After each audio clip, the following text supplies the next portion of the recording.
It's amazing, writing. I can say something now, someone can write it down, and someone can know what I was thinking 100 years' time. We didn't have it. So how did we communicate?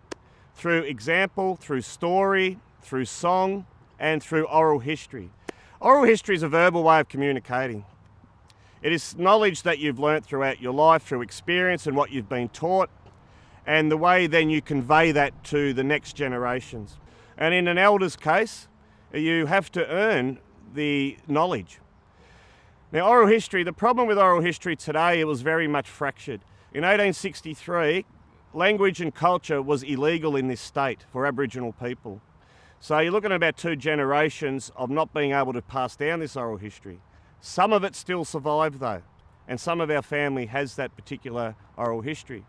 What it is basically the Aboriginal perspective of our culture and our history.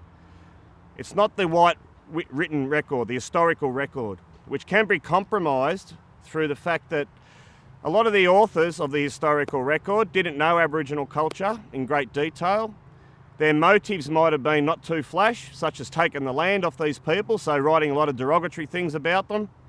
Also, a lot of people don't realise that smallpox eradicated 80 to 90% of the population before Europeans settled Melbourne. Songlines are a great way of communicating country. It's like today, if we were to travel from here 50 kilometres away and you didn't know where you were going, you'd use a map or a GPS.